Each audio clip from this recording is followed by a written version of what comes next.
सो चलो यार हम लोग अपने बैकएंड से स्टार्ट कर दें अपने ऑथ एप्लीकेशन के अंदर। अगर आपको नहीं पता है यार, तो हम लोग ऑथेंटिकेशन एप्लीकेशन बना रहे थे स्प्रिंग बूट से और रिएक्ट का यूज़ करके। सारी डिटेल मैंने आपको पहले बता दी है, तो आप प्लेलिस्ट की जो लिंक है वो डिस्क्रिप्शन बॉक्स में मिल जाएगी, वहाँ से ज़रूर से देखिए भाई डिटेल क्या बना रहे हैं, कैसे बना रहे हैं।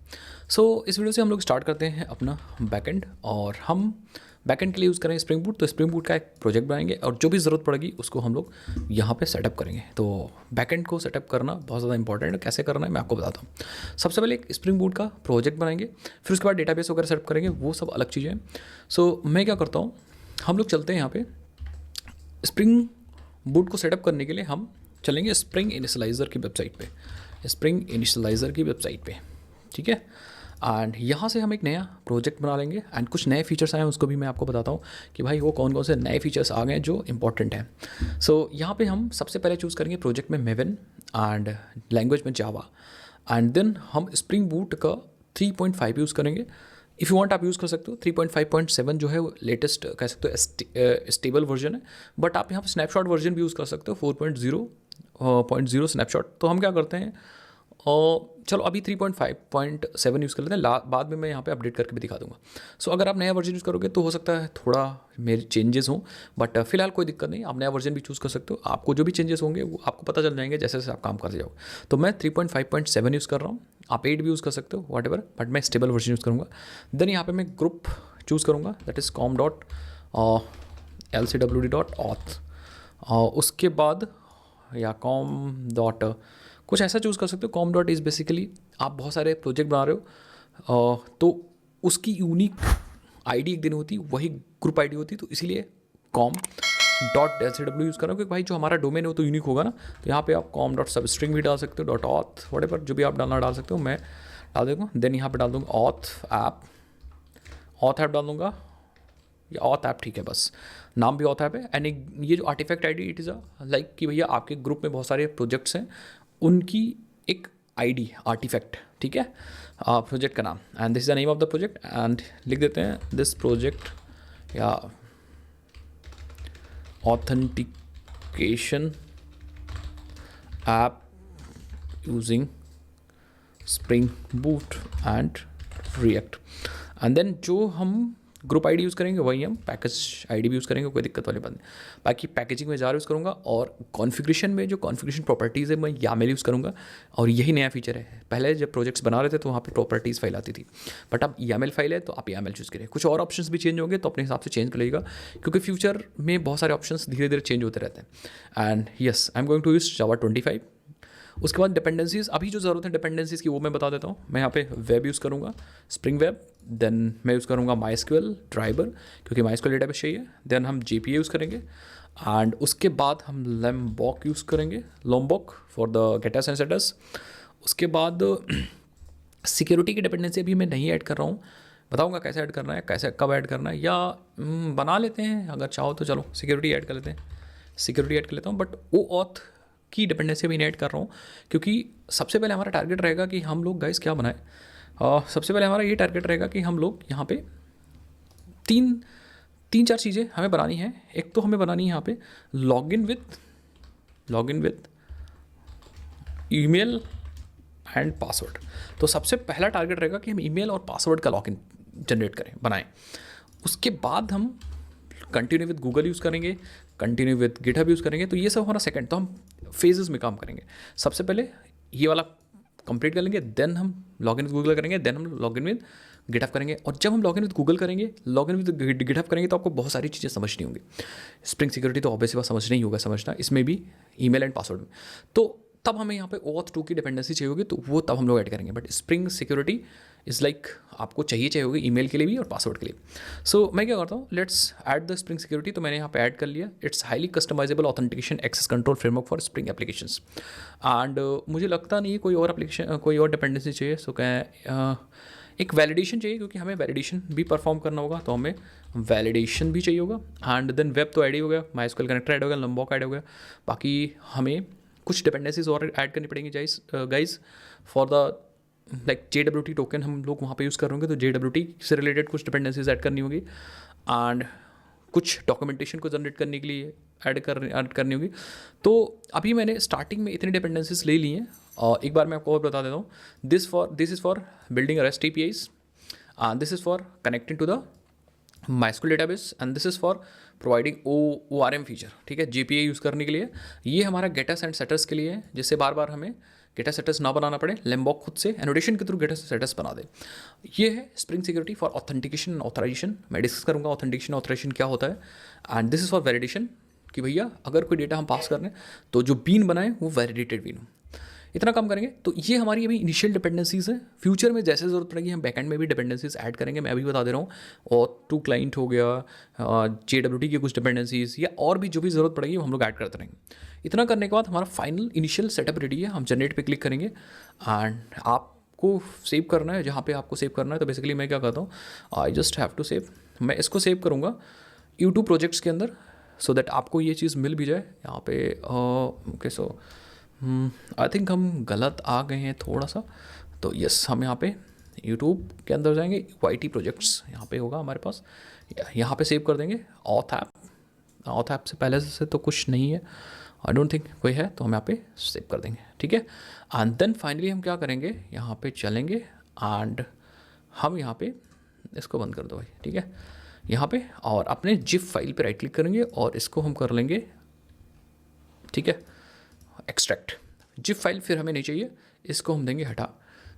एक काम और कर सकते हो, ऑथ ऐप जो हमने बनाया है, ठीक है, ये याद रखिएगा कि ऑथेंटिकेशन का बैकएंड है। तो एक काम करते हैं, लेट्स डू समथिंग। तो मैं यहाँ पे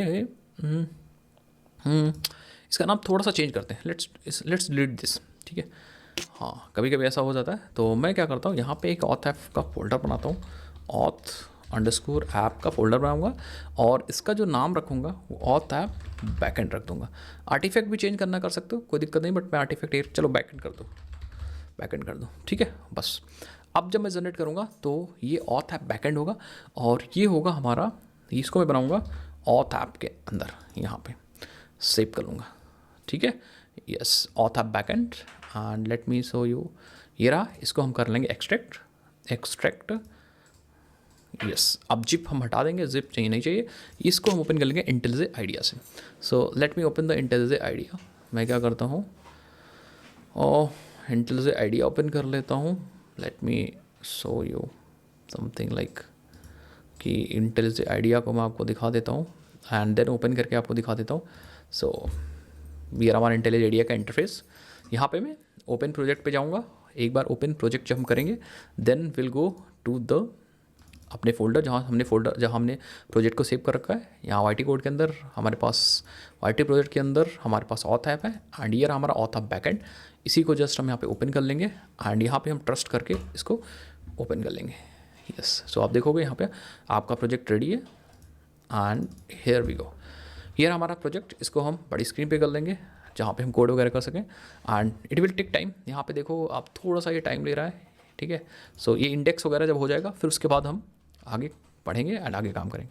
सो इंडेक्स वगैरह हो चुका है ये। अब हम लोग क्या कर सकते हैं, थोड़ा सा आपको मैं समझाने के लिए क्या करता हूँ, इसकी अपीयरेंस में जाता हूँ, और अपीयरेंस में इसको फॉन्ट को कर देता हूँ बड़ा, ठीक है। सो आप देखोगे यहाँ पे हमारे पास पूरा बैकएंड का प्रोजेक्ट आ चुका है। यहाँ पे आप देखो SRC है, देन मेन है, देन जावा है। यहाँ पे हमारा जावा का ये है बेसिकली हमारा पैकेज, ठीक है। तो यहाँ पे देखो com.substring.auth ऐप बैकएंड आ चुका, पैकेज का नाम आई थिंक हमने ये मेंशन किया था यहाँ पे, ये देखो, ठीक है। So this is a package name, इसको ऐसा रहने दो, कोई दिक्कत वाली बात नहीं। ये हमारा मेन एप्लीकेशन जिसको हम रन कर सकते हैं, मतलब यहाँ से हमारा प्रोग्राम या प्रोजेक्ट स्टार्ट होगा। सो अगर मैं यहाँ पे डायरेक्टली क्लिक करके रन कर दूँ तो रन हो जाएगा, बट डिपेंडेंसीज की वजह से कुछ एरर आ सकती है, उसको हम लोग बाद में करेंगे, मतलब रन वगैरह बाद में करेंगे भी, ठीक है। रिसोर्सेज में आप देखो यहाँ पे हमारे पास application.yaml फाइल आ चुकी है, एंड यहाँ पे YAML आ चुकी है। तो YAML में कुछ spring.application.name है, देन स्प्रिंग या पोर्ट वगैरह बदलना है तो हम server.port कर सकते हैं, ठीक है। सो server.port मैं आपको बताता भी रहता हूँ कि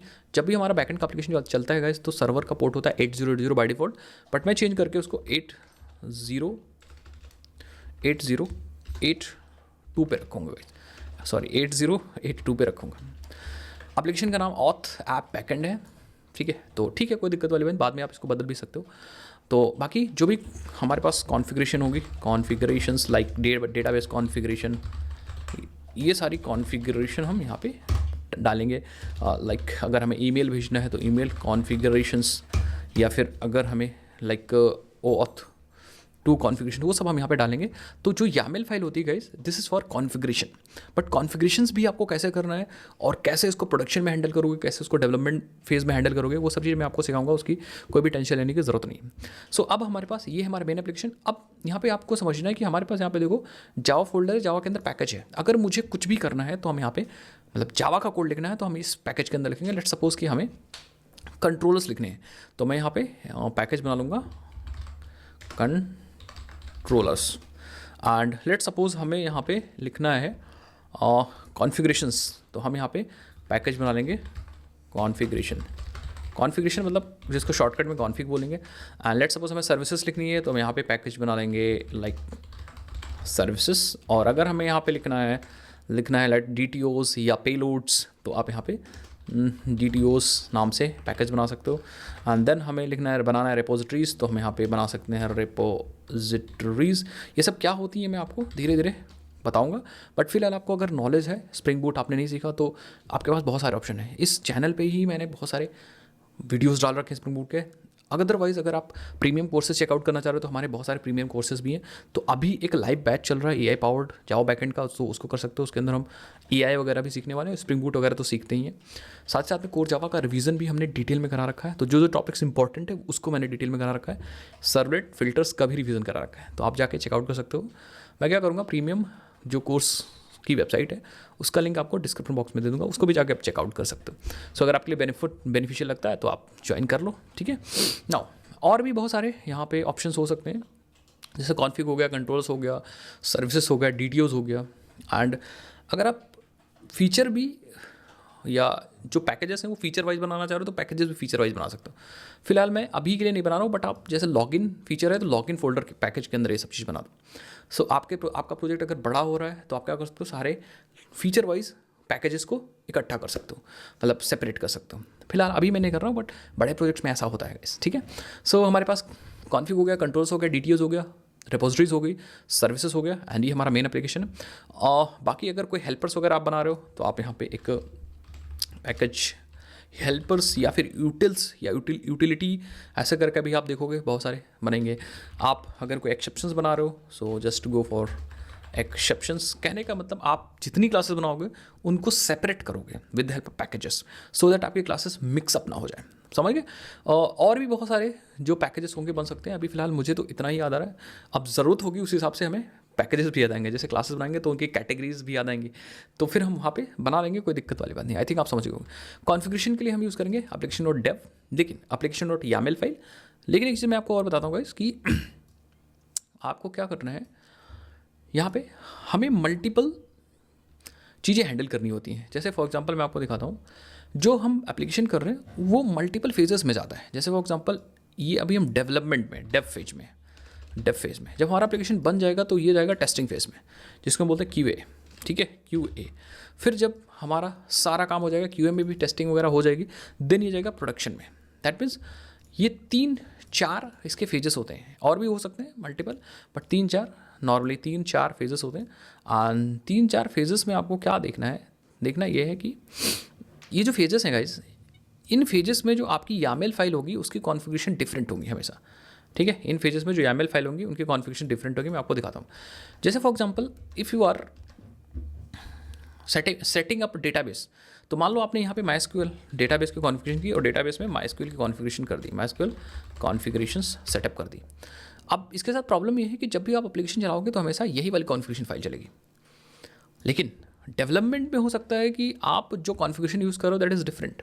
आप यहाँ पे MySQL यूज़ कर रहे हो, बट वही कॉन्फ़िगरेशन बदल जाएगी QA के अंदर। लेट्स सपोज आप यहाँ पे पोस्टग्रेस यूज़ कर रहे हो, प्रोडक्शन में फिर से MySQL यूज़ कर रहे हो, या इवन मान लो डेटाबेस सेम ही यूज़ कर रहे हो तब भी यूज़र नेम पासवर्ड अलग है यूज़र नेम पासवर्ड इसका अलग है, इसका यूज़र नेम पासवर्ड अलग है, इसका यूज़र नेम पासवर्ड अलग है।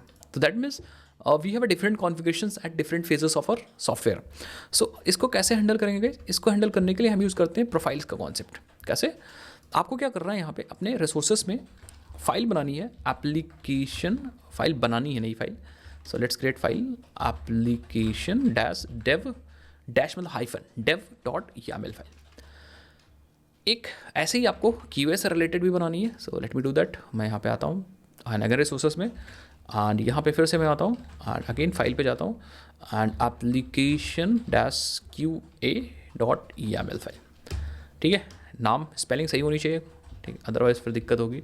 तो मेक श्योर स्पेलिंग सही हो। अंदर आगे रिसोर्सेस में आएंगे, एक बनाएंगे प्रोडक्शन के लिए भी, तो एप्लीकेशन डैश prod.yaml फाइल। ठीक है, तो मैंने कुछ फाइल्स बना दी YAML।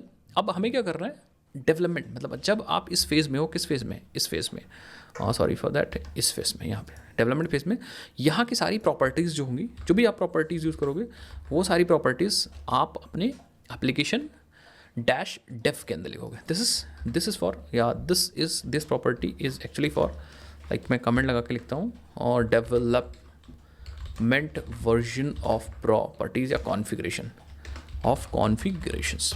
ठीक है, जैसे फॉर एग्जांपल अगर आपको MySQL से रिलेटेड, या मान लो डेवलपमेंट में आपका पोर्ट, आपके सर्वर का पोर्ट अलग है, तो यहाँ पे सर्वर डॉट पोर्ट लाइक 8083 पे लेके चलो। ठीक है, और YAML में आपको क्या करना होता है, server colon then indentation Python की तरह मैनेज करना है। तो अगर आपको सर्वर डॉट, मैं बोल रहा हूँ इसका मतलब सर्वर कोलन पोर्ट बोल रहा हूँ, देन इसकी वैल्यू। अगर प्रोडक्शन में ये जो पोर्ट है ये 808 रहने वाला है, तो आप प्रोडक्शन में जाओगे एंड यहाँ पे गए सर्वर डॉट पोर्ट और 8080, ये सर्वर का पोर्ट है प्रोडक्शन में। बट QA में मान लो 8081 है, ओके, सो लेट मी 8080। QA में आपका आ गया सर्वर डॉट पोर्ट है 8081। सो QA में मतलब सर्वर QA मतलब टेस्टिंग से रिलेटेड सारी कॉन्फ़िगरेशन एप्लीकेशन डैश QA, तो मैं QA.yaml ज़्यादातर बोलूँगा। प्रोडक्शन डॉट YAML प्रोडक्शन के लिए, डेवलपमेंट के लिए डेवलपमेंट डॉट YAML। अब हम क्या कर सकते हैं, डिफरेंट स्पेसिफिक इन्वायरमेंट्स को हम एक्टिवेट कर सकते हैं यहाँ से। ये हमारी मेन YAML फाइल है, इट्स लाइक टॉप, ये उसके अंदर बाकी सारे हैं। इसकी जो कॉन्फ़िगरेशन हो तो चलेगी, बट बाकी के कॉन्फ़िगरेशन को ये ओवरराइड कर देगा।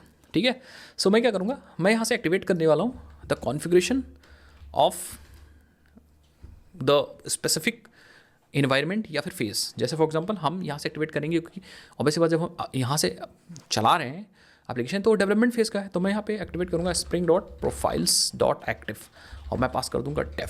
दैट मीन्स यहाँ से जो एक्टिवेट होगा that is a Dave environment. Even आप मल्टीपल प्रॉपर्टीज़ भी एक्टिवेट कर सकते हो। सो अगर मैं रन करता हूँ, लेट मी ट्राई, एरर आ जाएगी बट फिर भी मैं आपको ट्राई करके दिखाता हूँ। सो यस, आप देखो यहाँ पे, अगर मैं आपको दिखाता हूँ सबसे टॉप पे है यहाँ पे, सो आप देखो the one following profile is active, that is a Dave. मतलब हमारी यहाँ ये चला, बट जैसे ही एप्लीकेशन प्रोफाइल्स एक्टिव आपने डेव लिख रखा था, तो यहाँ से एक्टिवेट हो गया आपका डेव, मतलब यहाँ की सारी प्रॉपर्टी चल गई। एंड इन प्रॉपर्टीज़ को हम अपने इन्वायरमेंट वेरिएबल से भी पास कर सकते हैं। जैसे फॉर एग्जांपल हमें एक्टिवेट करना था इसको, तो हम अपने इन्वायरमेंट वेरिएबल्स या फिर जार फाइल जब रन करेंगे तब भी एक्टिवेट कर सकते हैं। मैं आपको दिखाता हूँ, हम चलते हैं यहाँ पे, एंड यहाँ पे एक ऑप्शन है एडिट का, एंड अपने मेन एप्लीकेशन को सिलेक्ट करेंगे, एंड देन यहाँ पे एक इन्वायरमेंट वेरिएबल है, देखते हैं कहाँ पे हो सकता है इन्वायरमेंट वेरिएबल। सेटिंग्स पे जाते हैं, आई थिंक इसको थोड़ा बड़ा करो भाई। ठीक है, सो अगर मैं यहाँ पे चलता हूँ तो एक्टिव प्रोफाइल्स, ये देखो एक्टिव प्रोफाइल्स, हम यहाँ पे अपने वेरिएबल्स डाल सकते हैं। ठीक है, मतलब यहाँ पे हम बता सकते हैं कौन कौन सी प्रोफाइल एक्टिवेट करनी, बट हमें यहाँ पे देना है इन्वायरमेंट वेरिएबल। तो हम मॉडिफाई ऑप्शंस पे जाएंगे और यहाँ पे हम इन्वायरमेंट वेरिएबल को चेक कर लेंगे। और इज ये अलाउ इन्वायरमेंट वेरिएबल्स, तो ये इन्वायरमेंट वेरिएबल्स का बॉक्स आ गया। अब यहाँ पे हम अलग अलग तरीके से इन्वायरमेंट वेरिएबल्स पास कर सकते हैं, मतलब अलग अलग वेरिएबल्स। और इन्होंने कुछ एग्जांपल्स दिया कि आपको क्या करना है, separate variables with the semicolon. तो हमें ऐसे लिखना है, पहला वेरिएबल कॉमा सेमीकोलन दूसरा वेरिएबल। तो हमें जो चाहिए वो चाहिए spring underscore profiles underscore active. Same property use करनी है, बट यहाँ पे जो सेपरेटर है वो अंडरस्कोर यूज़ होगा कैप्स लेटर में, मतलब कैपिटल लेटर्स में। तो spring dot profile dot active था, प्रोफाइल्स डॉट एक्टिव था, वहाँ पे सब स्मॉल था, बट जब इन्वायरमेंट वेरिएबल्स उनको पास करते हो तो spring dash profiles dash active, this is a rule for the environment variables. अब यहाँ पे हम दे सकते हैं, सपोज हमें प्रोड प्रोफाइल एक्टिवेट करनी थी तो प्रोड दे देंगे एंड देन अप्लाई करेंगे और ओके करेंगे। हालांकि रन नहीं होगा क्योंकि मैंने कुछ कॉन्फ़िगरेशंस पास नहीं की है, फिर रन करेंगे, बट आपको मैं दिखाऊंगा यहाँ पे कि प्रोफाइल जो एक्टिवेट होगी इस बार that will be a product. That means अब हमारी ये फाइल चली, इसके अंदर से प्रोडक्शन चली। अब आपको कुछ नहीं करना, आपको बस स्पेसिफिक प्रॉपर्टीज़ लिख देनी है, अपने आप से वो चल जाएंगे। सो अगर आपको QA चलाना है तो यहाँ से आप QA कर दो, अप्लाई कर दो एंड रन करो, आपकी QA की प्रोफाइल एक्टिवेट हो जाएगी। दैट मीन्स QA वाली फाइल एक्सिक्यूट हो जाएगी। सो आप देखो where is this, let me do आप ऊपर चलो ऊपर चलो ऊपर चलो यहाँ पे। सो ये रहा, ठीक है। फिलहाल हम अभी डेवलपमेंट में हैं, तो हमारा जो इन्वायरमेंट वेरिएबल होना चाहिए वो एक्टिव ही होना चाहिए। सॉरी, इन्वायरमेंट वेरिएबल हमेशा डेव होना चाहिए, क्योंकि अभी आप डेवलप करोगे तो डेवलपमेंट से स्पेसिफिक सारी प्रॉपर्टीज़ को आप अपने एप्लीकेशन डैश डेव में लिखोगे। जब प्रोडक्शन में शिप करोगे तो जो प्रोडक्शन वाली प्रॉपर्टीज़ हैं वो आप प्रोडक्शन में डालोगे। क्यूए में जब शिप करोगे तो क्यू वाली सारी प्रॉपर्टीज़ क्यूए में जाएंगी। बाकी जब भी कोई एप्लीकेशन दूसरे फेज़ में जाएगा तो इन्वायरमेंट वेरिएबल में यही प्रॉपर्टीज़ डाल के एक्टिवेट कर दिया जाएगा आपकी प्रोफाइल्स को यहाँ पे, ठीक है। अब एक क्वेश्चन आपके दिमाग में आ सकता है कि सर आपने तो इन्वायरमेंट वेरिएबल्स इंटेलिजेंस में ऐड किया, क्या ये इन्वायरमेंट वेरिएबल्स हम अपने सिस्टम में कर सकते हैं? बिल्कुल, सिस्टम इन्वायरमेंट वेरिएबल्स सेट करके और स्प्रिंग बूट अपने आप से उसको रीड कर लेगा। सो आई थिंक हम लोगों ने पूरा प्रोजेक्ट बैकएंड का सेटअप कर लिया है। नेक्स्ट वीडियो के अंदर हम क्या करते हैं, डेटाबेस वगैरह सेटअप करते हैं, उस प्रोजेक्ट को चालू करते हैं, रेस्ट एपीआईज बनाना स्टार्ट करते हैं। तो नेक्स्ट वीडियो के अंदर मैं आपको बताऊंगा कि how you can setup the databases and कौन कौन से डेटाबेसेस चाहिए, एंटिटीज़ कौन कौन सी चाहिए, और पूरा प्रोजेक्ट मैं पहले एक्सप्लेन करूँगा, देन मैं क्या करूँगा आपको क्रिएट करके दिखाऊंगा। सो मिलते हैं नेक्स्ट वीडियोज़ के अंदर। आई होप आप सीख रहे होगे, और अगर आप सीख रहे हो तो आप कहाँ से हो अपना नाम कमेंट सेक्शन में ज़रूर लिखिए, और साथ साथ में बनाइए भाई, अगर आपको सीखना है जितना ज़्यादा प्रैक्टिस करोगे उतना ही ज़्यादा सीखोगे। सो चलो भाई, मिलते हैं नेक्स्ट वीडियोज़ के अंदर, तब तक लिए जय हिंद जय भारत। और हाँ यार, पूरी प्लेलिस्ट की लिंक नीचे डिस्क्रिप्शन बॉक्स में दी है, आप वहाँ से जाके एक्सेस